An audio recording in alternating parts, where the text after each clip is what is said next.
Dramatic scenes to end a dramatic day.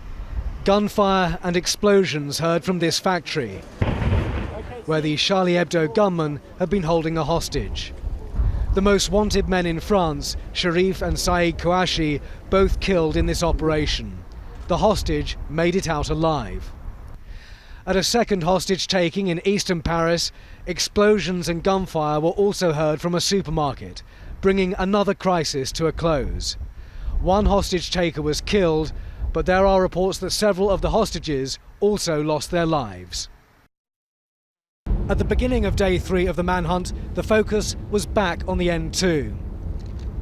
It's the road which links all the major developments in this case, and today hundreds of police vehicles headed for the small town of Dommartin.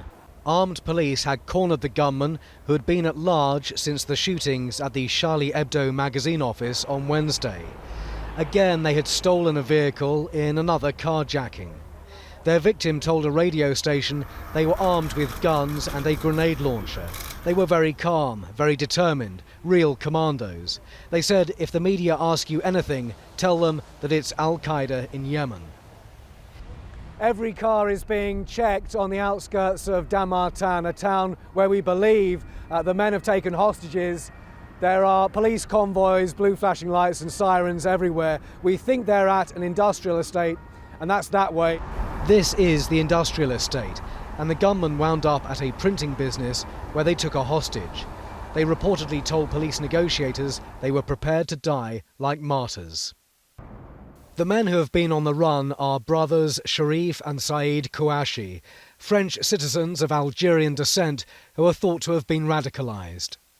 We were allowed into Dommartin just before midday. The entire place was in lockdown, including 3 schools. The children chanted in support of the murdered cartoonists at Charlie Hebdo. One father told us, "Both my children are locked in. We've all been told to lock up. I'm terrified. Anyone could be the next hostage."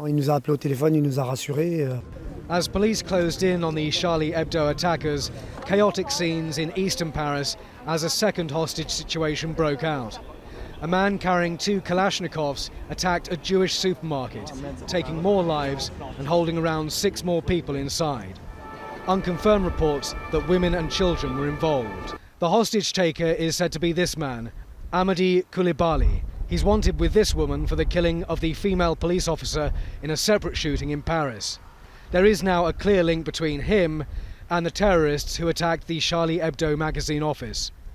It's reported the brothers called Koulibaly during their standoff with police, telling him to take hostages as ransom for their release. Outside the supermarket, police pulled 2 people from a motor scooter, pinning them to the ground. The pair weren't thought to be involved, but security services were understandably tense. While France is on maximum alert, its citizens can't rest easy. The security operation across the country, unprecedented in the history of France.